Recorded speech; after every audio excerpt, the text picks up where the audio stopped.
प्रिय मित्रों, नमस्कार। आज मैं आपको बुध देव जो 30 अगस्त को, मैंने जैसे अपने पिछले वीडियो में भी बताया था कि वो सूर्य देव के साथ युति बनाएंगे और सिंह राशि से गोचर करेंगे। तो लगभग अभी शाम को 5 बजे के करीब 30 अगस्त को बुध देव ने लियो राशि में प्रवेश किया है।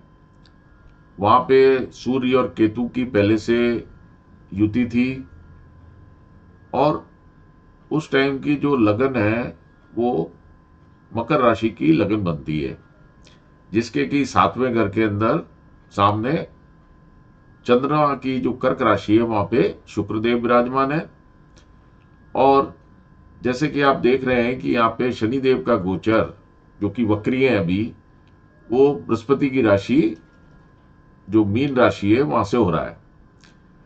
और बृहस्पति देव यहाँ पे छठे घर से गोचर कर रहे हैं जो कि बुध देव की राशि है। और बुध देव यहाँ पे जब 8th हाउस में आए हैं तो जैसे कि आप लोग जानते हैं कि, और जो एस्ट्रोलॉजी अगर सीखना चाहते हैं तो उनको मैं बताना चाहता हूं कि अब अगर किसी भी भाव के प्लेनेट केंद्र के जो घर हैं 1, 4, 7 और ये 10, चूंकि ये मकर राशि की लगन की कुंडली है, काल पुरुष कुंडली होती तो मेष राशि लगन में होती।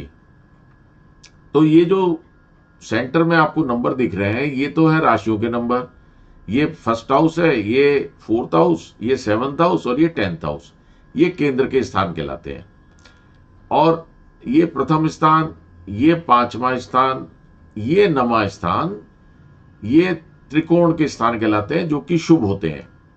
तो 159 को लक्ष्मी स्थान कहते हैं और 14710 को विष्णु स्थान कहते हैं। और जो ये 6 और 8 और ये 12वें स्थान है, ये इनऑस्पिशियस हाउस कहलाते हैं। इनको यहां पे अगर किसी ग्रह का प्लेनेट यहां पे बैठेगा तो वो अच्छे रिजल्ट नहीं देता। और अगर केंद्र का त्रिकोण से कनेक्शन आ जाता है तो वहां पे नेटिव को अच्छे रिजल्ट प्राप्त होते हैं।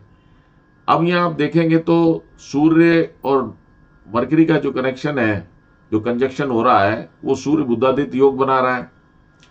सूर्यदेव छठे ग्रह 6th हाउस के लॉर्ड हैं। यहां मैं एक और चीज बताना चाहता हूं आपको कि अगर 6th हाउस, 8th हाउस और 12th हाउस, इनके लॉर्ड 6th, 8th या 12th में ही विराजमान हो जाएंगे तो वो उनके जो नेगेटिव इफेक्ट है उनको वो डिस्ट्रॉय करते हैं। तो जब नेगेटिव इफेक्ट डिस्ट्रॉय होंगे तो अच्छे रिजल्ट प्राप्त होंगे।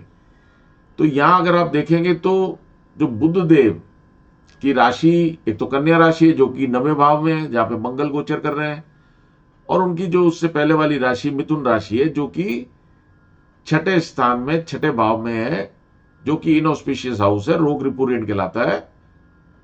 वहां पे वो भी आ रही है जिस टाइम बुध देव का अष्टम भाव से गोचर हो रहा है। वैसे अष्टम भाव अच्छा नहीं माना जाता है, लेकिन जैसा मैंने आपको बताया 6, 8, 12 के लॉर्ड अगर 6, 8, 12 के किसी भी ग्रह में है तो विपरीत राजयोग बनता है।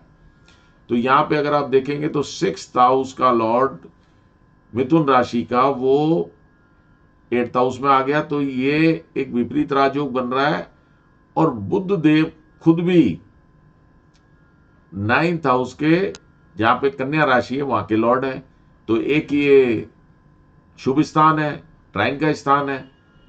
तो यहां पे स्कॉर्पियो राशि वालों को अच्छे परिणाम, जो कि सॉरी जो मकर राशि वालों हैं, जो कि लगन मकर राशि की बनी है, उनको अच्छे परिणाम प्राप्त होंगे। अब केतु तो यहां पहले से ही विराजमान थे।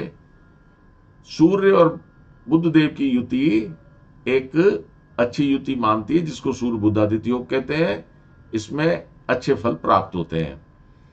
अब हम यहां देखेंगे तो शनि की दृष्टि, शनि भगवान जो शनि देव है उनको 3 दृष्टियां मिली है। जैसे जो एस्ट्रोलॉजी जानते हैं उनको मैं बताना चाहता हूं, जैसे एक तो 7वीं दृष्टि तो सभी प्लेनेट को मिली हुई है, और तीसरी जो दृष्टि है शनिदेव की वो पंचम स्थान में पड़ रही है, 7वीं दृष्टि नवम स्थान में पड़ रही है जो कि वहां पे मंगल देव विराजमान है, और एक उनकी 10वीं दृष्टि है जो कि 12वें स्थान में पड़ रही है, वहां पे अभी कोई प्लेनेट नहीं है। तो जब शनिदेव की जो कि वक्री चल रहे हैं अभी, जब उनके नवम स्थान में मंगल के साथ दृष्टि पड़ रही है तो वो मकर राशि के जातकों को वहां पे, क्योंकि मंगल बुध देव की राशि से गोचर कर रहे हैं जो कि उनके मित्र नहीं है, और शनि और मंगल वो भी आपस में मित्र नहीं है, तो वहां जो ये भाग्य स्थान है वहां पे तो उनको विपरीत परिणाम प्राप्त होंगे। लेकिन जो सूर्य बुधादित्य की जो योग बना है और ये विपरीत राजयोग बन रहा है, वहां पे भी इनको अच्छे परिणाम प्राप्त होंगे। और अगर ये रिसर्च साइड में है, इनको इनहेरिटेंस के अंदर इनके ये ससुराल पक्ष का भी घर है, रिसर्च का, R&D का, तो उन सब के अंदर भी, और इनहेरिटेंस के अंदर अगर जो पैतृक संपत्ति का भी मानते हैं तो वहां पे भी इनको अच्छे रिजल्ट की हम उम्मीद कर सकते हैं, क्योंकि बुध देव 6th हाउस के भी लॉर्ड हैं, लेकिन वो 6th हाउस के लॉर्ड होके 8th हाउस से गोचर कर रहे हैं, और साथ ही साथ वो 9th हाउस के भी लॉर्ड हैं, तो नवम भाव शुभ भाव है। अब यहाँ पे अगर हम देखें तो जो शुक्र देव है वो भी गोचर उनका 7वें स्थान से हो रहा है, और 7वें स्थान में वो देखिए वृष राशि जो कि 9वें स्थान में आ रही है, और लिब्रा तुला राशि 10वें स्थान में जो कर्म का स्थान है वहां पे आ रही है। तो जब 9th हाउस का लॉर्ड केंद्र में बैठा है तो ये भी एक राजयोग बना रहा है, और वैसे भी उनकी दूसरी राशि 10वें स्थान में पड़ रही है, तो शुक्र देव की दृष्टि लगन पे भी पड़ रही है।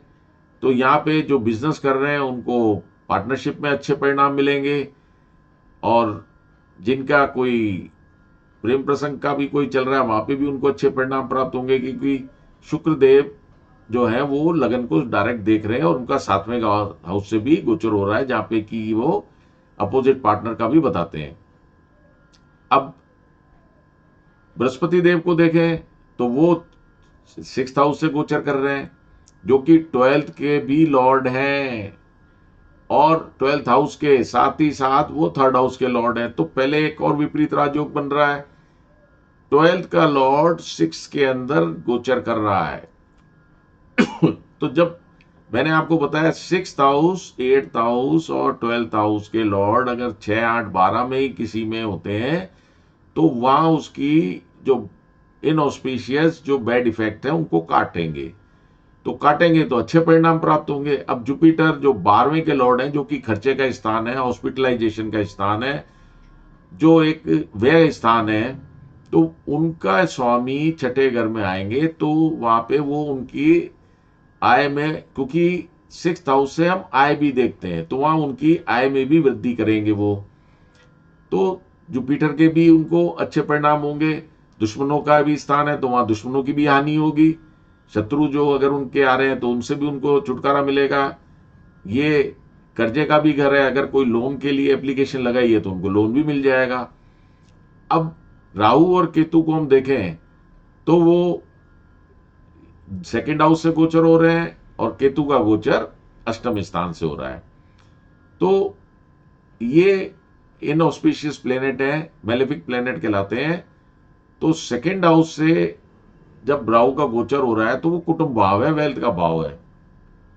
अब जो 2nd हाउस के लॉर्ड है वो शनि देव है, वो वहां से दूसरे भाव में गोचर कर रहे हैं अगर हम 2nd हाउस से उसको काउंट करें, और वो वक्री है। तो यहां पे भी जब 3rd हाउस से शनि का गोचर होता है तो वहां पे अच्छे परिणाम मिलते हैं, और चूंकि वो 2nd हाउस के लॉर्ड है जहां पे राहु है, तो राहु का जो व्यवहार होगा जिस हाउस में वो बैठते हैं उसके लॉर्ड के अकॉर्डिंग ही उनका व्यवहार होता है। तो यहाँ पे भी अभी चूंकि शनिदेव बृहस्पति देव की राशि से गोचर कर रहे हैं, और बृहस्पति देव 6th हाउस में बैठ के 12th के लॉर्ड है, वहां विपरीत राजयोग भी बना रहे हैं, और 3rd के भी लॉर्ड है, तो यहाँ पे भी इनको अनएक्सपेक्टेड धन की भी प्राप्ति हो सकती है। कुटुंब के लिए भी एक इनका अच्छा स्थान है। तो ये मैंने आज जो बुध देव का जो ट्रांजिट हुआ है आज, उसके जो मकर राशि के जातकों को क्या परिणाम प्राप्त होंगे उसके बारे में आपको जानकारी दी। अगर आपको ये जानकारी पसंद आई हो तो मेरे चैनल को लाइक करें, सब्सक्राइब करें। अगर कोई और जानकारी, कोई क्वेरी है तो वो कमेंट सेक्शन में आप पूछ सकते हैं। इसके बाद में जो और बची हुई 11 राशियां हैं उन पे क्या इनका प्रभाव आएगा उसके बारे में भी मैं अगले वीडियो में आपको बताऊंगा। धन्यवाद, नमस्कार।